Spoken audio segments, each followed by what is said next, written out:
We'll go ahead and get started. My name's Hannah McCoy. I will be on for just 1 minute and then passing to Patrick and Corey to get started. Thanks everyone for joining us. We know that recruiting teams have no shortage of value, but the challenge and opportunity is really how to apply that data to real-time insights. So today we'll be exploring GoodTime's MCP and APIs with Greenhouse and how Playlist has built some custom recruiting data centers or command centers, if you will. I'm going to pass it to Patrick and Corey here in just a second to intro themselves. Just a few housekeeping items. This session is being recorded. We will go ahead and send it out tomorrow following today's session. We also have our live Q&A open. Feel free to submit any questions you have throughout today's session in the question and answer box. Patrick and Corey will work as hard as they can to get them answered live. And if there's anything glaring that we cannot answer live, we will go ahead and follow up after the call with all of you individually. So with that, I'm going to pass it to Patrick Cole, our Senior Product Manager at GoodTime, and he'll intro Corey. Thanks, Hannah. Hi, everyone. If you don't know me, my name is Patrick, and I am one of the product managers here at GoodTime. And super excited to speak with Corey today. Corey, I feel like we've been partners for many, many, many years, and it's excited to see kind of what you built over there. So I'll hand it over to you to intro yourself. Yeah, thanks, Patrick. Yeah, long time customer of GoodTime. We've implemented it over the years, going back 3, 4 companies now. We even today, GoodTime is still the best choice for us. So Playlist uses GoodTime because we're a very complicated company.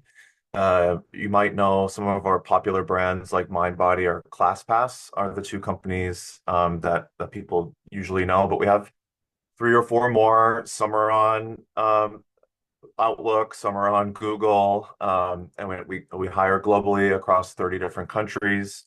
So GoodTime has all of the features that are able to support us and the complex company that we are. So we're excited to continue to partner.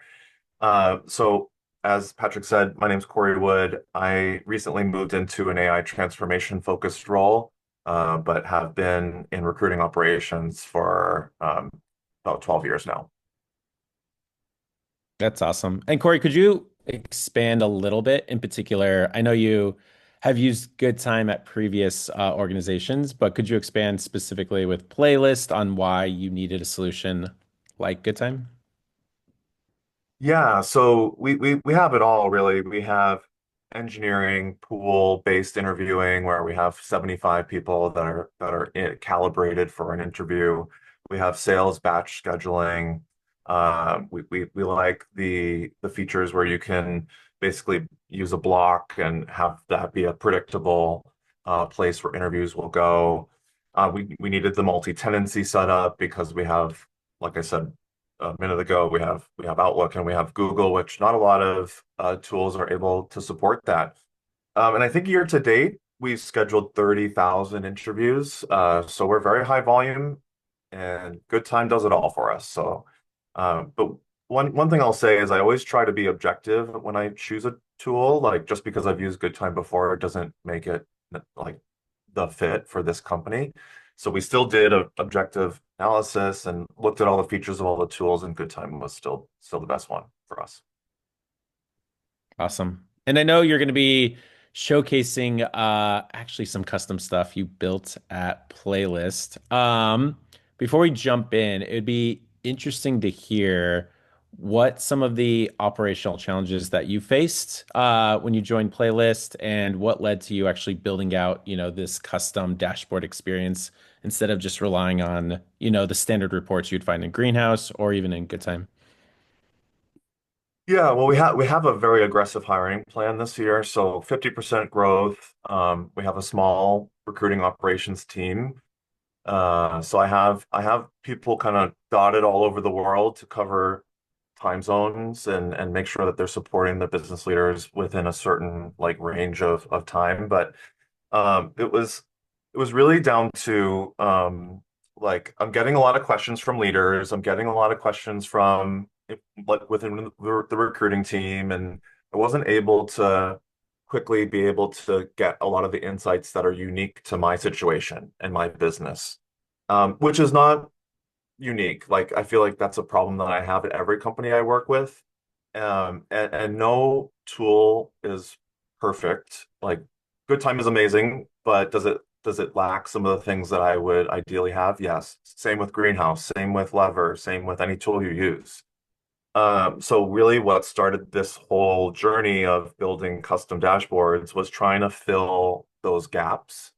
So if I need something because my business wants it, my business leaders want to see it, or I'm dealing with unique challenges I've only experienced at playlists, then how can AI help fill those gaps? And that's how we started down this path.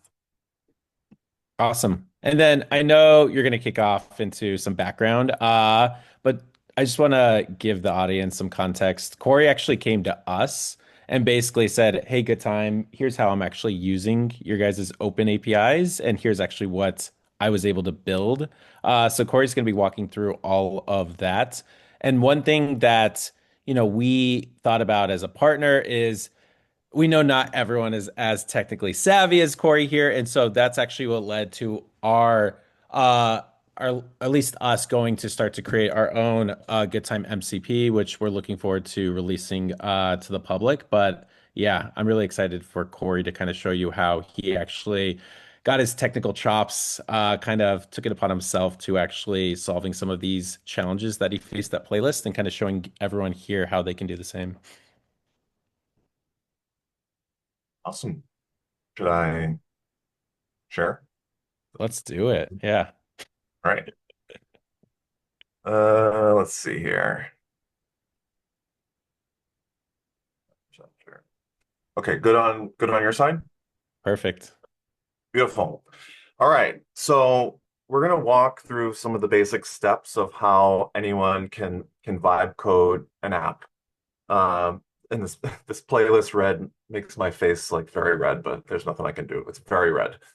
Okay, so how do you take something from an idea to production grade? There's a lot of cross-functional partnerships that you're going to need to have, and talk with legal and talk with engineering, but it's all very, very doable. And you can do it just with natural language, talking to an AI, iterating on what your vision is. And the AI is actually very good at producing something that you can refine on. And it's just going back and forth with it to get to your final destination. So let's get started on that. Just out of curiosity, Corey, how did you discover vibe coding? Is this something that you were reading about and you kind of dove in, or was it like, I need to solve this one problem and I'm going to figure out a way to do it? Yeah. So we've been very fortunate as an organization. I think it was October of last year that our CTO is very AI forward and said like, hey, there's something here. Like we want you to start tinkering with this. And I think that the most um daunting or AI is intimidating and you're not exactly sure where to start. And I think what I realized was I'm just going to start talking about what are the biggest challenges that I have? What are the biggest problems that I'm facing? And AI help me solve some of these things? And so you're just talking to it like a person. A lot of hours in my day goes to talking to a fake person. But it's really just kind of getting started with chat and then seeing what you can accomplish with chat and graduating from there would be using Cowork, something that's like a sidekick. And then what we're using today, or what we're talking about today, is using Claude Code to actually be a bit of a software engineer for you, which is tremendous because in HR and recruiting, we're not revenue generating, so we don't typically get the hours of support and love from engineering. So the fact that we're able to now do this on our own and create anything is really incredible. So where do you start? Like I said, so I think it starts, what are you facing every day? What are the problems that you and your business are facing every day? Are you doing something manually because the HRIS and Greenhouse, or the tools that you have, the integrations that you have are not able to achieve it. Those are great potential tasks that AI can take over. Are your business leaders asking for information that you're having to pull it and transform it manually? Again, a great project for AI. And then one of the challenges for me was, especially with the global team and being across essentially every time zone, um, how do I see at a quick glance how not only my team but the recruiting team overall, how are we performing? What's our throughput of interviews? What are some of the metrics that we care about as a team, like time in stage or time to fill, and being able to see all of that information in one place? I could certainly get that. And there's many options for me to get this information in other tools or combining data from other tools manually. But how Dispatch works is that I'm actually pulling in both Greenhouse and GoodTime data and blending it together, and that's how we're able to get some of these really powerful insights. So scheduling lead time, cancellations and no-shows, stuck candidate alerts, and interviewer capacity. All of this was built in GoodTime Dispatch, so I could see it at a glance and make decisions quickly. And Corey, just out of curiosity, I know you said it best. Like, don't use AI to just like do something to do something. Kind of start from, hey, there's a problem that needs to be solved. Uh, when you began your journey, kind of building Dispatch, even if that wasn't your intention, what was like the ultimate problem you and the team were looking to solve? Like, yeah, if you could walk us through that. Well, it came originally, it came from a request from one of our engineering leaders, and it was something along the lines of we want to be able to focus on referrals. This is born out of the the current problem I think a lot of people are facing, a lot of companies are facing, is that we're just drowning in applications. So one of the strategies we have is, well, we really want to make sure that we focus on the referrals we get. And we do get a lot. We're very fortunate. We get a lot of referrals. We have a robust referral program at the company. And referrals were falling through the cracks. And so that was the prompt. Like, okay, so referrals are falling through the cracks. We want to build a dashboard that is going to help solve that problem. And it kind of just flows from there. I Like, what love else it. can we do? What else? Oh, what about this? What about that? So you have to decide at some point, like, what do you want to focus on? Because there's only so many hours in a day, and so I ended up starting to think a bit like a product owner, which is okay. I have my wish list of features. What is going to have the most impact first, and let's build those. No, I love that. And I feel like, yeah, if you can kind of figure out a pinpoint like problem to focus on, it ends up making everything a little bit easier to kind of show the value versus starting with something like grand in your head and you're like, I need to build it all. I need to build it all. So I love that example of you basically saying we're missing out on like a pretty critical, potential candidate pool. Like, how can we make sure we don't drop the ball for this? And then all of a sudden, curiosity gets there, right? You're like, holy moly, this is amazing. What else Yeah, could we do? Yeah. yeah, super cool. Okay, so let's say you want to do this. How do you go about building an app from scratch? So the first thing is you're going to need Claude or ChatGPT, so Claude Code or Codex. Each of them is in a bit of a fight every 6 months. Like one is better than the other, and they go back and forth. But they're both great. I actually flip back and forth between them sometimes. Just if I would run out of credits, okay, I would go to the other one, and then if I got timed out, I would go back to the other one, things like that. So just pick a platform. Ideally, it's going to be sponsored by your company. Like you don't want to be sharing data. Like so, the great thing about Claude is that we have an enterprise agreement, and so I don't have to worry. We have none of our data is used to train their models, and it's all like for us only. So that's great for HR and recruiting stuff. So pick an AI coder, and then you're gonna need to spend a lot of hours going back and forth with it to get the AI slop kind of out of the product because it's going to build something that it visually looks amazing. This presentation was built by Claude Design, and I filled in like the content, but the visuals that you're seeing today, like Claude helped me build this, but it still took me about 2 hours kind of going back and forth and refining on like what my vision was for the presentation. And so you're going to have to do that with the app that you're building. And it's going to get down to things like, I don't like how this drop down looks, or I don't think that that visual is relevant for the audience, and trying to redirect it as you go. One thing I'll say is that Claude builds amazing mockups. And so if you use Claude Design to build something that you are really passionate about, in the company, we have a real example. Someone built a parental leave tracker, and Claude Design made it look beautiful and made it look like it was actually production ready, but it was all smoke and mirrors because there's no back end actually operating the app. So you need a back end. So where is the app going to live? What database are you going to use? What API keys does it need? So in our case, we have Greenhouse API key and GoodTime API key. But for security, you don't want those keys just in the app, right? So you're going to need to have those in secrets management. And you're not expected to know all of this, but just talk to your engineering team because they know all of this and they have resources for all, they have secrets management for all the apps that they build. So you're going to just need a connection with them to say, hey, we want to build custom internal apps. And so we had that conversation with our engineering team. And they, because our CTO is so AI forward, they have a whole kind of environment for us to go and be able to build our own tools. So I have access to the company GitHub. I have Kubernetes.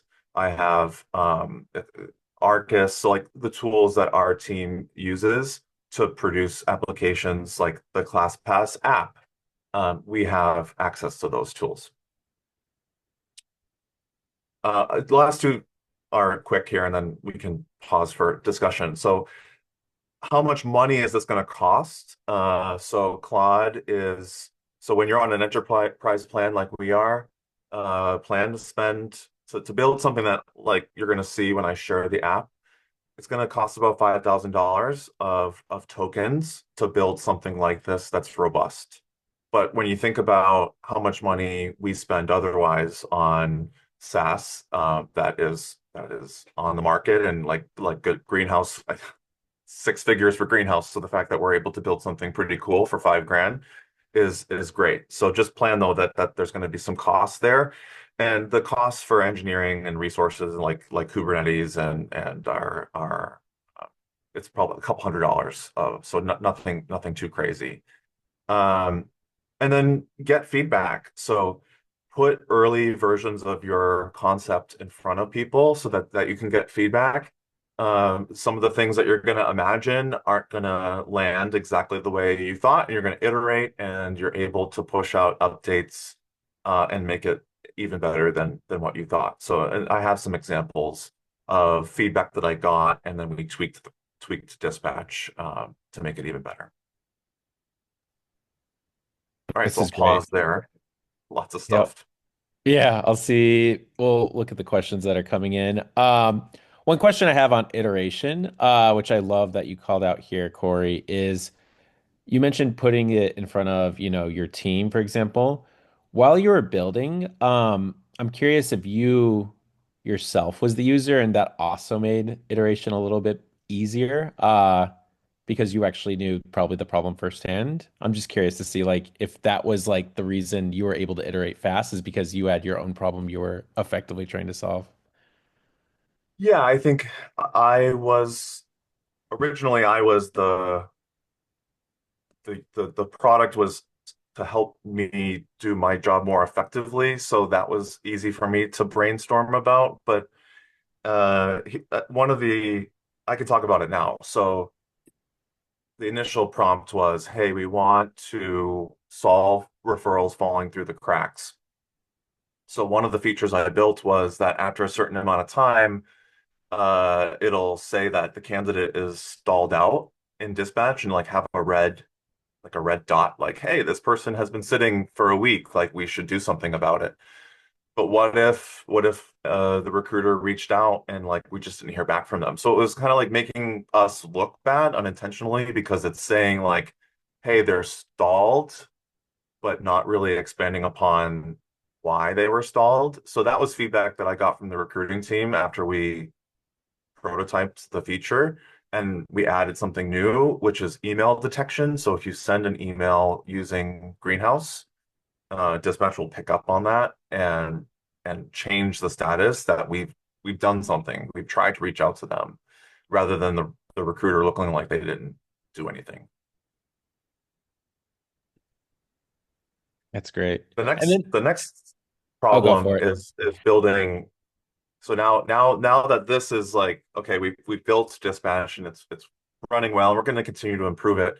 Now I'm expanding my focus on building AI solutions like this for other teams. So I'm gonna have to really collaborate a lot more with the benefits team or the compensation team and figure out how to solve their problems with them. Like I'm not gonna necessarily have the knowledge to just vibe code that myself. And so how do I enable them to do it with me? But so I'm not doing it all for them, but like how do I kind of teach them as well how to do this? That's awesome. And then we have a question from Andrew, which is totally valid. Andrew's asking, what is dispatch for us that don't know? And I think Corey, everyone's itching to kind of actually see this app, which is good. But Andrew, we will be actually showing you this in real time in just a bit. Great question and totally valid question. But where does the name dispatch actually come from, Corey?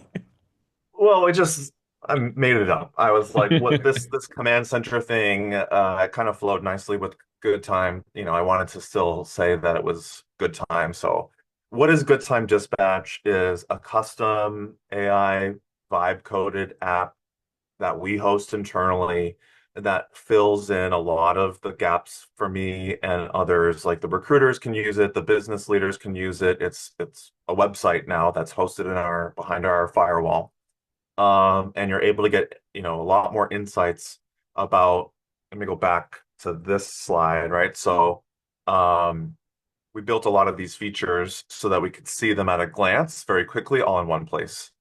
This is where we started, so we can continue to build new features as we go. Good question, though. But yeah, we're going to demo dispatch after the only couple more slides here. Okay, so how is an app structured, I think is important for us to just briefly talk about. So when you use Claude Design, there's no backend. So that's one of the most important. It takes the longest for Claude to build the backend and make sure everything is secure. Questions like how much data do you want to pull? I mentioned at the beginning of the presentation that we've done 30,000 interviews this year. If I was, if I, and I learned this as I went. So I said, okay, I built the app and I'm like, this is perfect. Well, every time I loaded the app, it was pulling 30,000 interviews. It took like 10 minutes. So that's not a good experience for anyone going to the website. It's taking 10 minutes to load all of the data every time you go.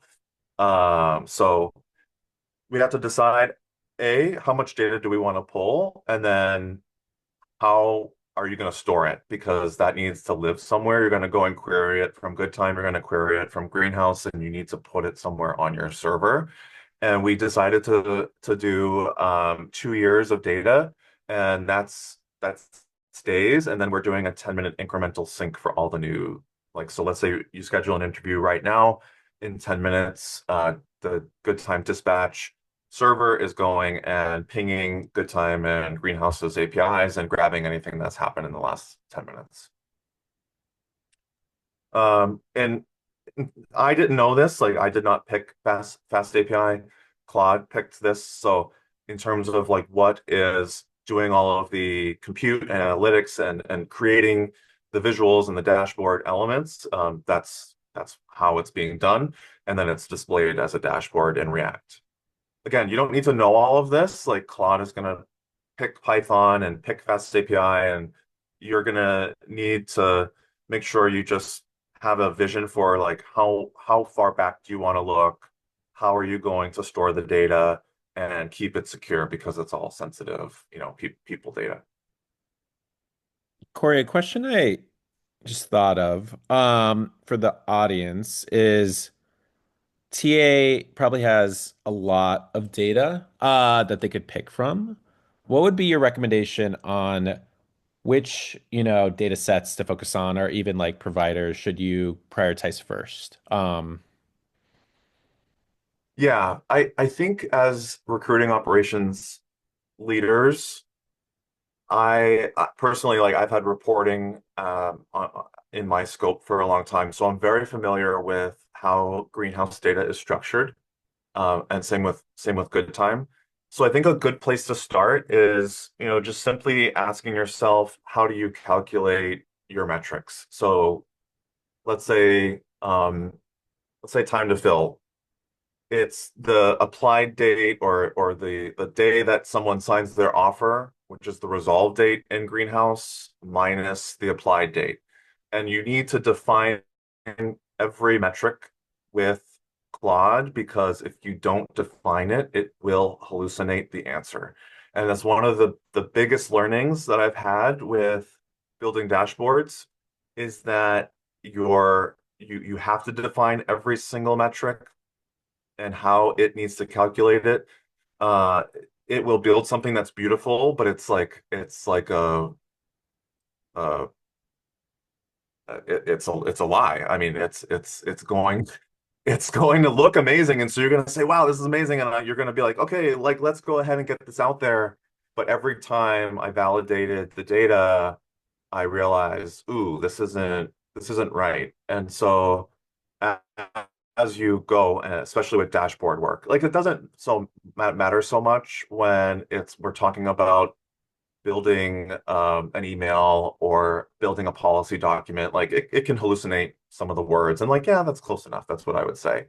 But when we're talking about dashboards and like really critical data that you're going to make decisions off of, it needs to be correct. So you're going to validate as you go and give it definitions and check everything. And you'll see in the dashboard, I built ways for us to see the receipts. There's a lot of that in the app where it's like, okay, if you see a metric, I want to see all of the data that went into that metric and be able to export it so I can like look at it myself manually, the old-fashioned way still. No, I was smiling throughout all of that because I know it very much firsthand where, these models really won't tell you. I don't know. They will just try their best and they will basically make stuff up. And I think on the earlier slide, you even called it out where you have to get the AI slop out. And it's a great call out. I feel like it's hard to explain to someone that this is going to happen without them actually experience it firsthand if they haven't. Like once you kind of see it and you start catching some of these mistakes, that's kind of like the aha like kind of moment. So yeah. Yeah. Hey Corey, we did have one question. I know we want to show dispatch. There is a question from it looks like anonymous. How should the teams think about like data and security when building out like custom dashboards or starting to build out like custom apps, if you have any context on that.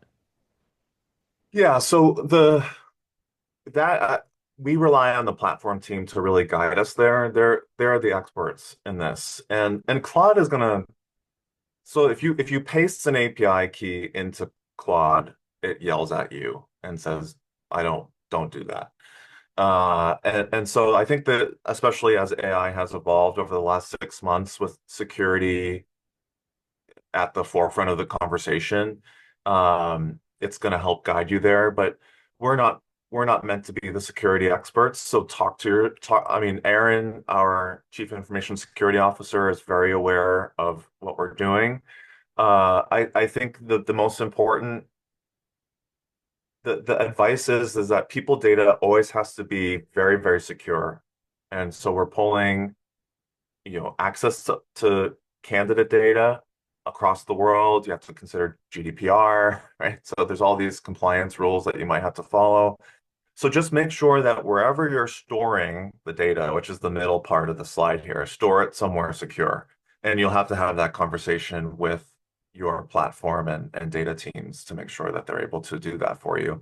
But you most likely already have that set up for your existing people data. So like ours is in Snowflake. It's locked down to only a certain permission set, and like this is no different. So they would set it up with most likely existing work streams for you. Okay, so this is kind of what I'm running with is like you can build almost anything you can imagine.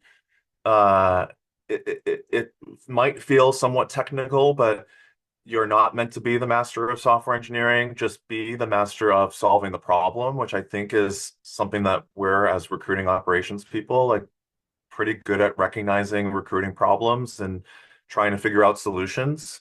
So I think that's where we focus is in natural language, working with AI to solve those problems that we're experiencing that are unique to each of our businesses and our situations. Because my company's 3,000 people, it's experiencing different challenges than a company with 400 people or a company with 100,000 people. And so just pick something that frustrates you and start talking to AI about how to solve it, and it really just kind of goes from there. But to summarize kind of all the major parts of the presentation, so starting with problems and talking with AI, creating those cross-functional partnerships and probably having some regular cadence with like weekly or monthly, or I would recommend weekly, especially if you're new, and navigating questions across like legal, engineering, and security. Um, giving AI as much context is really important. So one of the keys for polish for us was giving it our brand guidelines. And it's very aligned to playlists, playlist font, playlist colors. That makes it look really, really polished. And then give it the API documentation. So I asked Dallas, I think you're on the call. Hi, Dallas. For the API docs for GoodTime, and Greenhouse's API is very robust, very public. So give AI that knowledge because it's going to be pulling the data from those two places. And become experts in the API documentation yourself. Understand what information is available from each API because there's going to be some limitations there in terms of your vision. Maybe the API is not able to deliver that data, or maybe you get rate limited, like you can't pull hundreds of thousands of rows of data as quickly as you need. So again, you don't need to be an expert in this, but you're going to learn as you go, as you get kind of told by the AI that you're not going to be able to do that for XYZ reason. Plan for $5,000 in costs if you're going to try and build something similar to Dispatch. Think about scalability. So how are you going to share this? How are you going to lock it down? Do you want it to be accessible by everyone in the company? Make sure that you are validating all of the data and eliminating hallucinations and gather feedback as you go. Awesome. We have one question from Anonymous. I want to wait to ask it after we actually show kind of Corey the actual dispatch dashboard because I feel like everyone is basically like itching to basically kind of actually see it now. So Anonymous, we will ask your question in just a bit, but I'm hoping we can actually jump in and kind of show what Corey and the team were able to build with data from GoodTime and Greenhouse. Okay, so you can see it? Yes. Okay. So this this is dispatch, but like scraped so that it's not actually our real candidates and interviewer. So these are all fake people, but this is otherwise a copy of dispatch for today. Um, so how did we build this? I mean, it was really just iterating back and forth because it didn't necessarily look like this when AI first created it. But I'm thinking about what do I want to see and what's valuable to me as a leader. And the first thing that I thought of for me was like I want to see what my team like how the load balancing and the throughput of the coordinators is looking like because it varies over time. And I would want to see, like, for example, Harper, again, fake name. So I'm kind of like, wait, Harper, who's Harper? So Harper is at 146. Like we as a team try and keep all of our coordinators at 100 interviews per week. And so that helps me keep an eye. If someone is consistently over 100, well, do I need to hire a new person? Like it helps me make decisions as a leader for my team and my coordinators and make sure that they're not overloaded. It also helps me say, well, Quinn isn't busy, so maybe Quinn can help Harper and we can load balance that way. So this was important to me and just kind of something I said as a recruiting ops leader. I want to see it, and so I built it. And I haven't been able to really get that kind of functionality from Greenhouse or GoodTime to just look at a quick chart like this and see my whole team and how they're doing. So that was the first thing. And then I won't cover every single visual here, but I thought it was important to see total volume, total number of scheduled interviews per week by recruiter screen, department screen, panel, or you can stack them all. I also wanted to be able to see it, week, month, quarter to date, or be able to look at a specific recruiter, a specific team. The production version of this app has all departments listed.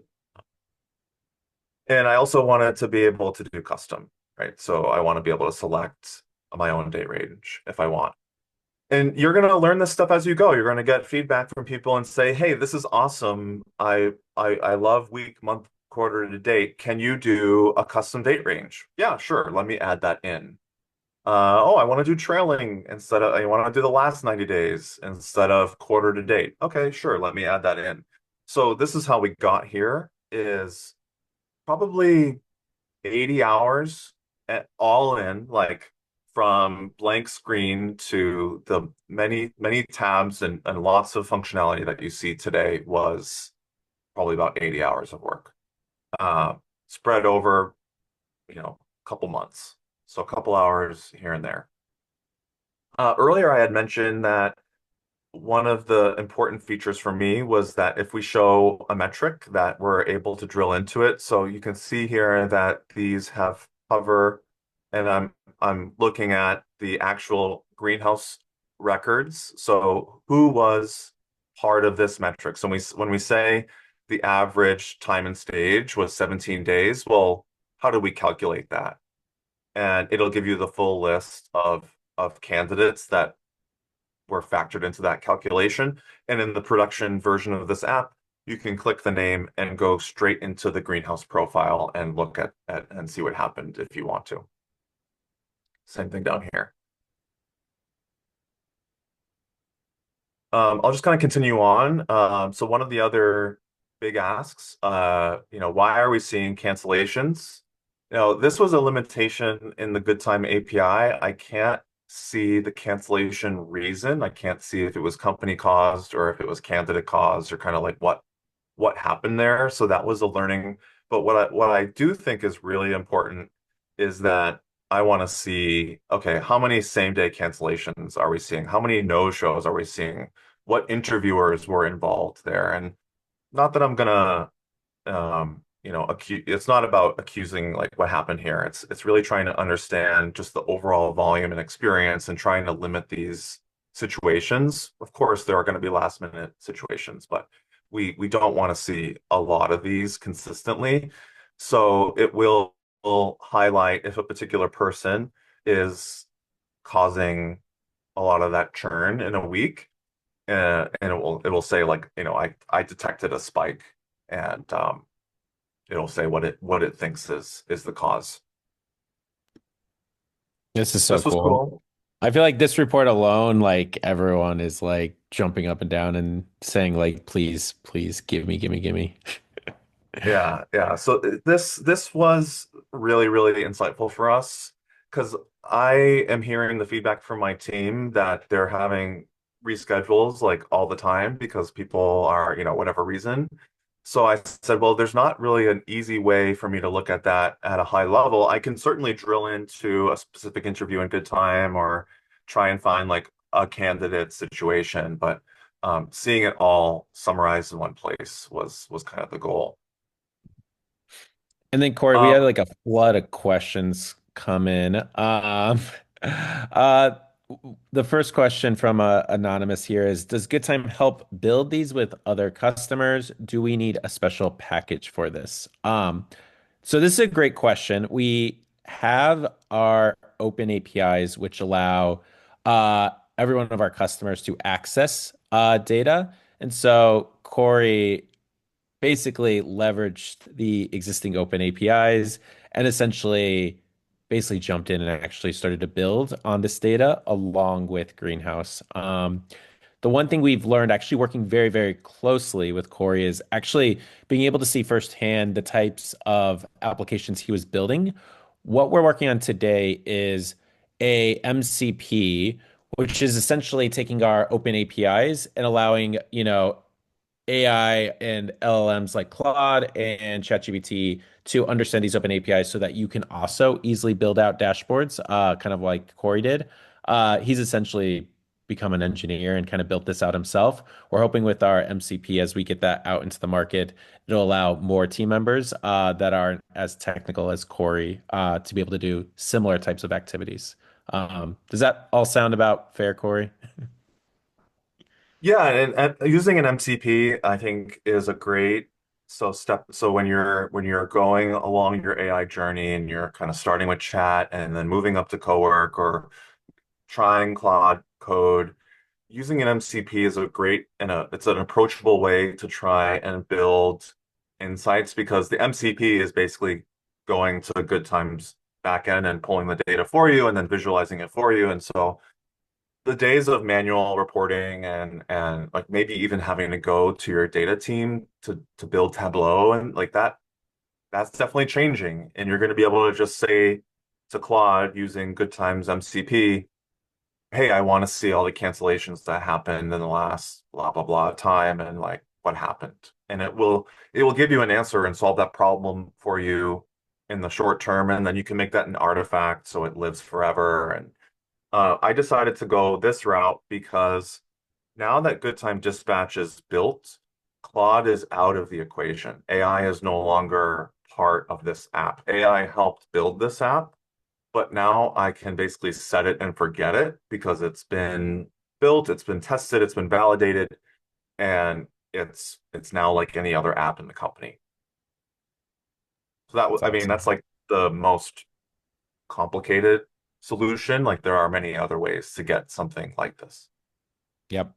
And then another question was, can I actually do this with other ATSs besides Greenhouse? So any customer on any of the, I think, 8 different ATSs we support will have access to our public API. I don't know off the top of my head if other applicant tracking systems like Workday, Lever, Smart Recruiters, etc., have public APIs for you to access. But feel free to reach out to us or your CSM. Happy to kind of do that research for you, anonymous. But yeah, as Corey is showing here, this data is definitely available with Greenhouse, and he's kind of packaged it up with GoodTime, which is really, really cool. Um, and then Corey, we have two specifics, which I figured would happen on the cancellation and decline report. First from Marissa is, how do you get these no-shows to populate? Very, very excited. And then the second from another person is curious if you've included any analysis on cancellations or declines and the actual impact on interview slash stage time for the candidate. Yeah, well, the first one was a really fun problem to solve. So how do we detect if it's a no-show? Well, it doesn't necessarily say that anywhere in the system, but if an interview is scheduled for 11:30 a.m. and when we pull the data, we see that it was declined or the event of the rescheduling happened after the start time, then we count it as a no-show.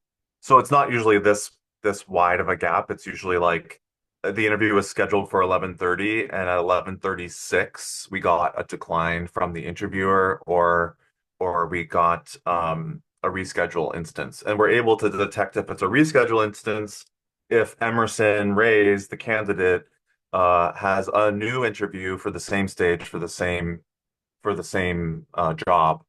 Um, that means that the previous interview didn't happen. So that was a little creative to get there. I will say that it's not 100% like it. Sometimes I see no shows that weren't no shows. So that's why it's not meant to be like this kind of data. I don't want to necessarily drill into all 478 of these. I want to see at a high level what's going on with the trends within our businesses, or I want to see maybe I'll group this by engineering only, or like where are the spikes happening and why? And this helps point me in the right direction of how to go and solve the problem. Like this doesn't solve the problem, but this helps me know where to look. And what was the second question? The other question was they're curious if you've done any sort of analysis on cancellations or these declines and the actual impact on the interview or stage time for the candidate, which is pretty, yeah, detailed. Yeah, which is a great question. It's a great question. I don't have I done that direct analysis like based on this what we're looking at right now? No, but I what I do know is that based on that first slide, this is way too long. And so 20 days, we want to have people through our entire process in 30 days, right? So each step of the process cannot be 23 days.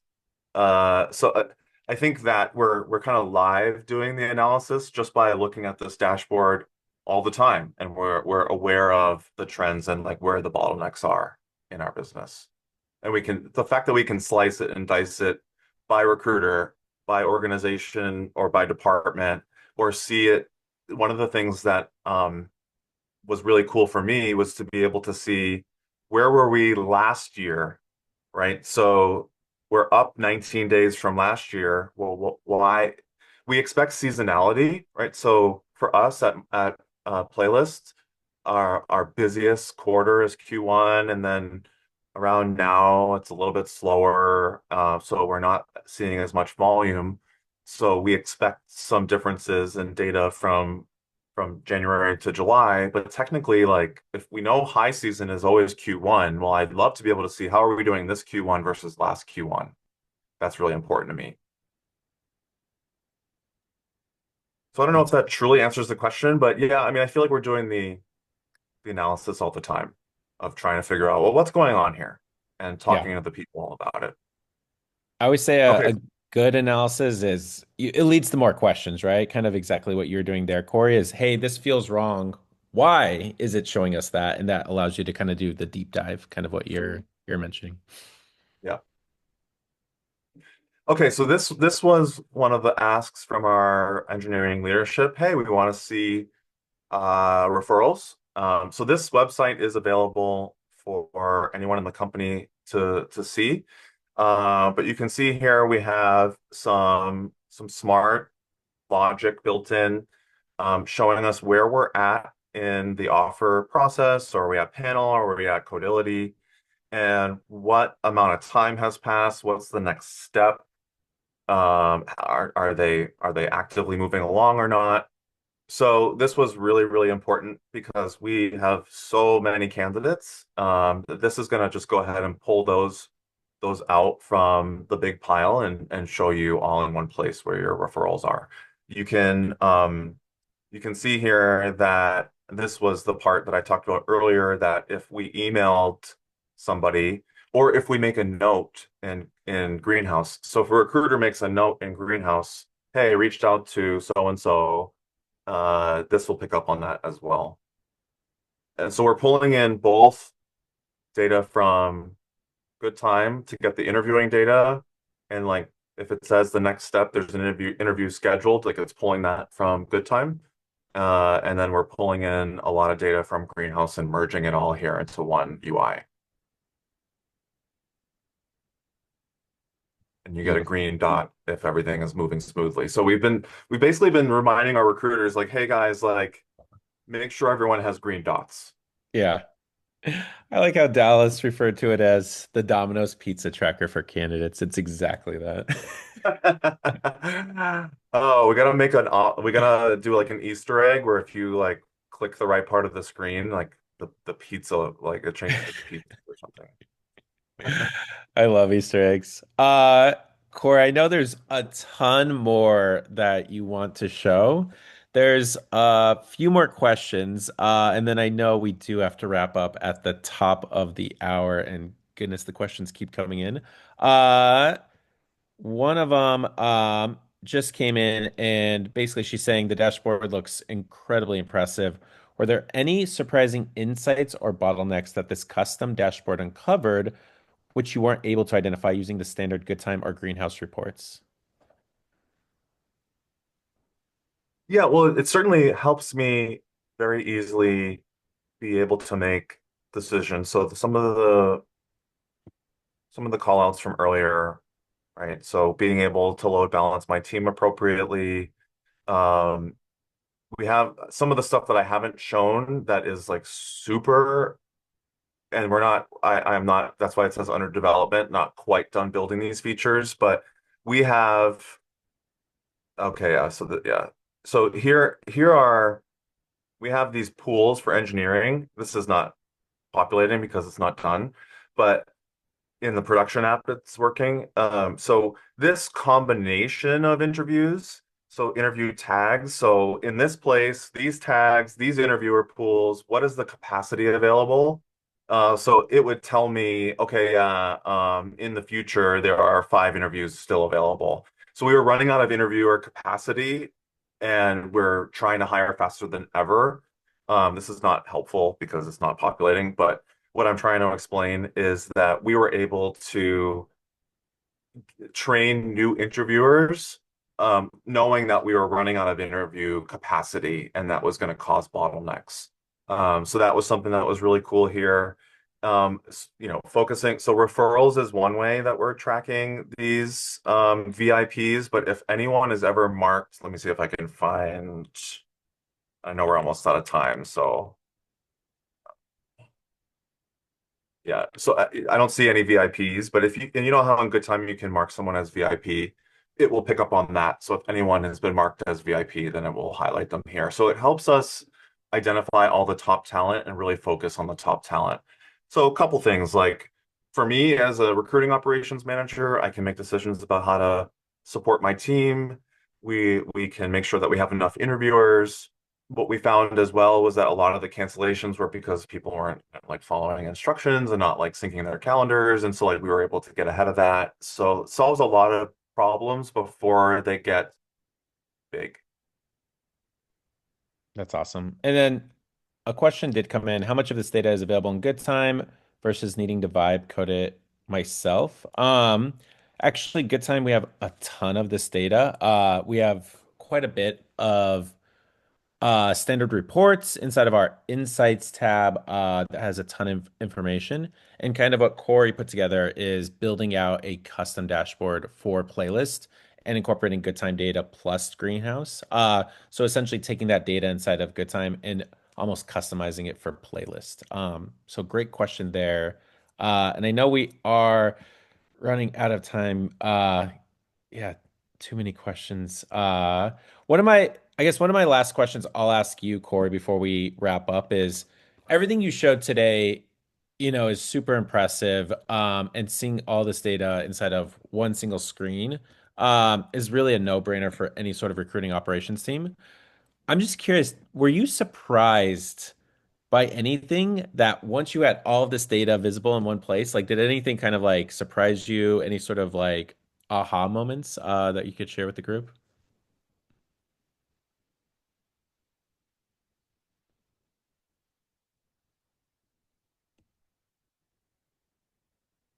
Oh, you might be muted.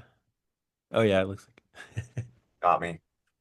Yeah, I think what surprised me was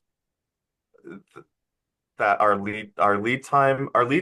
so lead time is defined as when an interview was requested to when it was confirmed, or when it is happening.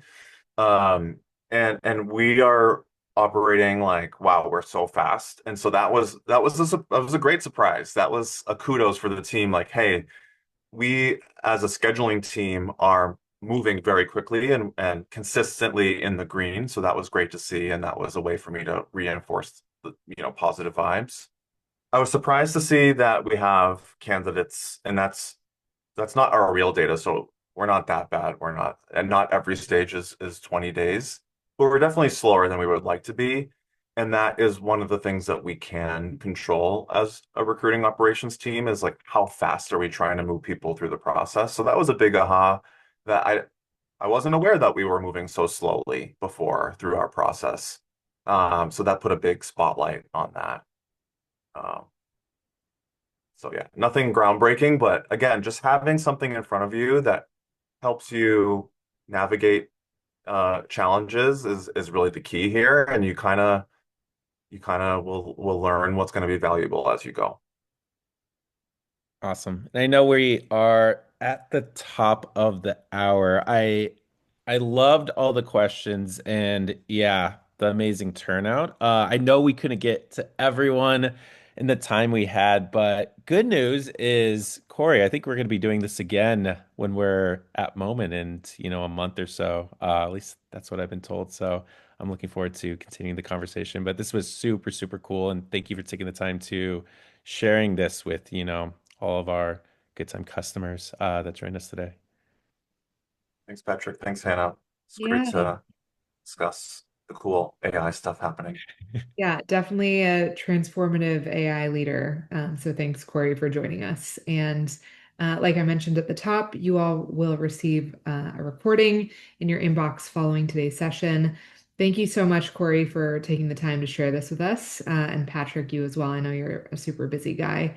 Um, and everyone else, have a super day. We'll talk to you at the next one. Thanks, everyone.